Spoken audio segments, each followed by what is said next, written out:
اس حیوان انسان کا وجود زمین سے ہے، مٹی سے پیدا کی، مٹی سے، گارے سے، تین لازب سے، چپچکانے والے گارے سے، وہ جس میں کہ بدبو پیدا ہو جائے، یہ ساری باتیں کہی گئی ہیں۔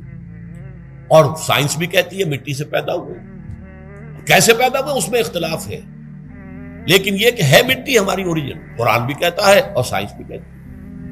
اور ہمارے وجود کو جب وہ تھک جائے، مزمحل ہو جائے، اس کی انرجی کم ہو جائے، تو اس کے لیے جو غذا ہے، جو تقویت ہے، وہ بھی ساری زمین سے آ رہی ہے۔ آپ نے پھل کھائے، آپ نے گندم کھائی، آپ نے چاول کہاں سے آ رہے؟ اچھا بکری کا گوشت کھایا تو بکری کا گوشت کس چیز سے بنا ہے؟ اس نے گھاس کھائی ہے، اس نے پتے کھائے ہیں، وہیں سے تو بنا ہے۔ الٹیمیٹ سورس آپ کے وجود حیوانی کے لیے جو آ رہی ہے وہ زمین ہے۔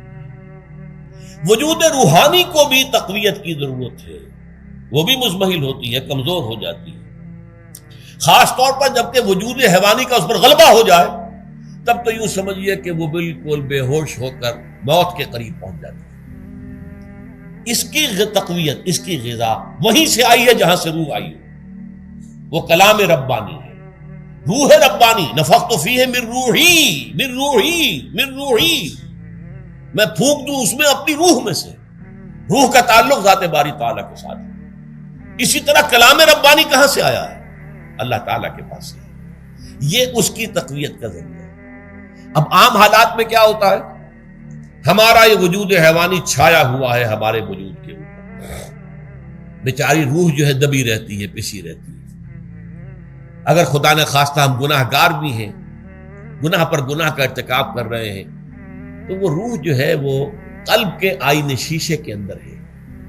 فیہا مصباح، المصباح فی زجاجہ، الزجاجہ تو کانہا کوکب دری، قلب جو ہے شیشے کے مانند ہے جس کے اندر روح کا چراغ جل رہا ہے۔ اب اگر یہ اوپر جو شیشہ ہے اس پر دھواں آ گیا، لالٹین کی چمنی پر دھواں آ گیا، تو اب روشنی باہر تو نہیں آئے گی۔ اگر انسان گناہ کرتا ہے تو قلب پر رین، زنگ آ جاتا ہے، یا حضور نے فرمایا ایک داغ لگ جاتا ہے، اور گناہ کرتا ہے اور داغ لگتا ہے، اور گناہ کرتا ہے اور داغ، یہاں تک کہ بالآخر پورا قلب سیاہ ہو جاتا ہے۔ اب وہ روح اندر بند ہو گئی، وہ دفن ہو گئی۔ اس کے لیے اب ضروری ہے کہ اب ایک پروگرام ایسا دیا جائے جو ریورس ہو جائے۔ دن میں روزہ رکھواؤ تاکہ وہ جو اینیمل انسٹنکٹس ہے وہ دبے، تو جب یہ وزن جو ہے اس کے اوپر کم ہوگا تو کچھ سائی آف ریلیف سے ملے گا۔ جیسے بے ہوش آدمی پڑا ہے، اسے کوئی ہلکا سا ہوش آ رہا ہے، آپ نے پانی کے کچھ چھینٹے لیے، اس کے بعد آپ نے رات کو کھڑے ہو کر قرآن کے انوار کو اتارا، بارش برس رہی ہے روح انسانی کے اوپر، قلب روحانی، قلب انسانی کے اوپر، جس میں کہ وہ روح جو ہے وہ دفن، وہ زندہ ہوگی اثر نو، ہوش میں آئے گی، اور ہوش میں آئے گی تو دو کام ہوں گے۔ ایک تو اسے قرآن کی عظمت کا احساس ہوگا، یہ قرآن میری حیات تازہ کا ذریعہ بنا ہے، میں دب گئی تھی، میں پس گئی تھی، میں بے ہوش تھی، میں نیم مردہ تھی، اس قرآن کی بارش نے، یہ ترشح جو ہوا ہے مجھ پر، اس نے مجھے حیات تازہ عطا فرمائی۔ یہ جو قدر کا احساس ہوگا قرآن کا، لعلکم تشکرون، تاکہ تم قرآن کی عظمت سے واقف ہو۔ ایک انسان بھوک کی وجہ سے اس کا شوگر لیول اتنا گر گیا کہ بے ہوش پڑا ہوا، اب ظاہر بات ہے کہ آپ اسے کچھ پانی کے چھینٹے دیں گے تو کچھ ہوش میں آئے گا، پھر غذا دیں گے تو اب وہ پوری توانائی پر آئے گا، تو معلوم ہوگا اسے اس غذا کی کیا قدر و قیمت ہے۔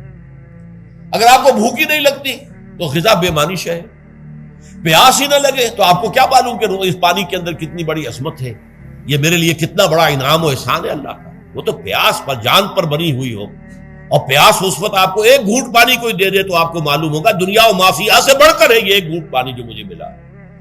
اسی طرح جب روح دبی ہوئی تھی حیوانی وجود کے بوجھ تلے، جبکہ وہ نیم خوابیدہ یا نیم بے ہوش یا بالکل بے ہوش تھی، وہ دن میں تو روزہ رکھ کر اس پر سے حیوانی وجود کا وزن کم کیا گیا، اسے ایک ریلیف ملی۔ رات کو قرآن مجید کے انوار و برکات اس میں جذب کیے گئے تو اس کو پوری توانائی حاصل ہوئی۔ اس پوری توانائی کا پہلا نتیجہ تشکر، قرآن کا شکر، الحمدللہ الذی انزل علی عبدہ عبدہ الکتاب ولم یجعل لہ عوجا، پھر وہ قلب کی گہرائیوں سے نکلے گا۔ سارا شکر اس اللہ کے لیے جس نے اپنے بندے پر صلی اللہ علیہ وسلم کتاب نازل کی اور اس میں کوئی کجی نہیں رکھی، کسی طرح کی ایش پیچ نہیں۔ یا تبارک الذی نزل الفرقان علی عبدہ لیکون للعالمین نذیرا، بڑی بابرکت ہے وہ ذات جس نے اپنے بندے پر فرقان نازل فرمایا تاکہ وہ تمام جہان والوں کے لیے نذیر اور خبردار کرنے والا بن جائے۔ یہ قرآن کی عظمت کا احساس، اور ظاہر بات ہے جس قدر کسی نعمت کی قدر و قیمت کا احساس ہوگا اسی قدر تو آپ شکر ادا کریں گے۔ اگر آپ نے کسی بچے کے ہاتھ پر ہیرا رکھ دیا، اسے کیا پتا یہ ہیرا کس بلا کا نام ہوتا ہے، وہ سمجھے گا کانچ کا ٹکڑا ہے۔ لیکن اگر کوئی واقعتاً کوئی جوہر شناس ہو، جوہری ہو، اس کو آپ ہیرا دیں گے تو اسے معلوم ہے کہ مجھے کیا چیز دی گئی ہے۔ اس کے اندر جو شکر پیدا ہوگا وہ اس بچے کے اندر تو نہیں پیدا ہو سکتا جسے معلوم ہی نہیں۔ تو قرآن مجید کی اصل عظمت سے انسان واقف کب ہوگا؟ جبکہ اس کے ذریعے سے اس کی روح کو ایک حیات تازہ مل جائے اور اس طرح وہ پروگرام ریورس ہو جائے جو عام طور پر چل رہا تھا، ساری توجہ اپنے جسم پر، اس کے تقاضوں پر۔ جسم میں تھوڑی سی پھنسی نکل آئی ہے، بھاگ رہے دوڑ رہے ہیں اس کے علاج کے لیے۔ کوئی اور مرض لاحق ہو گیا، بھاگ رہے ہیں دوڑ رہے ہیں اس کے علاج کے لیے، بڑی بڑی فیسیں بھی دے رہے ہیں۔ ساری جسم کی پرواہ ہے، روزانہ نہا رہے ہیں اور اچھے سے اچھا صابن لا کر نہا رہے ہیں، وہ جسم کی پرواہ ہے نا، اس کی دیکھ بھال ہے، روح کی طرف توجہ ہی نہیں۔ یہ ہے وہ بات جو کہی گئی ہے سورہ حشر میں، اور جسے علامہ اقبال نے پھر اپنے فلسفہ خودی کی اساس اور سورس قرار دیا۔ وَلَا تَكُونُوا كَالَّذِينَ نَسُوا اللَّهَ فَأَنسَاهُمْ أَنفُسَهُمْ أُولَٰئِكَ هُمُ الْفَاسِقُونَ۔ دیکھو اے مسلمانوں، ان لوگوں کے مانند نہ ہو جانا جنہوں نے اللہ کو بھلا دیا تو اللہ نے انہیں اپنے آپ سے غافل کر دیا، اور یہی لوگ فاسق و فاجر ہیں۔ یہ سوال پیدا ہوتا ہے کہ انسان اپنے آپ سے کہاں غافل ہوتا ہے؟ کیا اپنے وجود حیوانی سے غافل ہوتا ہے؟ کیا بھوک لگتی ہے تو وہ ادھر ادھر منہ نہیں مارتا، غذا کو حاصل کرنے کے لیے کوشش نہیں کرتا؟ پیاس لگتی ہے تو کیا پانی یا کوئی اور مشروب تلاش نہیں کرتا؟ کوئی بیماری لاحق ہوتی ہے تو کیا اس کے علاج کی طرف توجہ نہیں کرتا؟ اسے آرام کی حاجت ہوتی ہے تو آرام نہیں لیتا؟ اپنے اس وجود سے تو غافل نہیں۔ کون سے وجود سے غافل ہوا ہے؟ وہ روحانی وجود سے غافل ہے۔ بھول گیا کہ میرے اندر روحانی وجود بھی ہے اور اس کا تعلق ذات باری تعالیٰ کے ساتھ۔ اس نے سمجھا کہ میں بس حیوان ہوں، نرا حیوان ہوں، اپنے اس وجود کی اصل حقیقت ہی سے بے خبر، غافل۔ چنانچہ آج کے دور کا سب سے بڑا المیہ کیا ہے؟ ڈاروین کے نظریے کے جو اثرات پیدا ہوئے ہماری معاشرت پر، ہماری سوچ پر، ہمارے فکر پر، ہمارے فلسفے پر، ہماری سوشولوجی پر، وہ کیا ہے کہ ہم بھی نرے حیوان ہیں۔ اللہ اللہ خیر کرے۔ یہ سب سے بڑی محرومی ہے اس دور کی کہ انسان اپنے اصل شرف سے خود ہی مستعفی ہو گیا۔ ہمارا کوئی وجود ہے ہی نہیں روحانی وغیرہ، روح کسے کہتے ہیں ہم نہیں جانتے، بس یہ جسم ہے۔ ہم اللہ کو نہیں جانتے کون ہے کون نہیں ہے، ہوگا ہم تو اس کائنات کو جانتے ہیں۔ ہم روح سے واقف نہیں، ہم تو اپنے جسم کو واقف۔ آخرت سے ہمیں کچھ پتہ نہیں، شاید ہو شاید نہ ہو، کچھ پتہ نہیں، لیکن یہ زندگی تو ہے، اسے ہم جانتے ہیں۔ یہ ہے آج کے انسان کا سب سے بڑا المیہ، اور یہ ہے ماس سکیل کے اوپر ارتداد، ذہنی طور پر مرتد ہو چکے ہیں انسانوں کی عظیم اکثریت مرتد ہو چکی ہے۔ یہ ہے در حقیقت کہ روزہ جو ہے اس پروگرام کو آ کر ریورس کرتا ہے۔ دن میں کھانے پینے، جنسی تقاضے پر پابندی، وہ وجود حیوانی کا وزن کچھ کم، روح جو دبی ہوئی تھی یا سسک رہی تھی یا بے ہوش تھی یا نیند مردہ تھی، اسے کچھ ریلیف ملا۔ اب اس کے اوپر قرآن مجید کے تیرے ضمیر پہ جب تک نہ ہو نزول کتاب، گرہ کشاہ نہ راضی نہ صاحب کشاف، ہمارے دلوں کے اوپر بارش ہو رہی ہو انوار قرآنی کی۔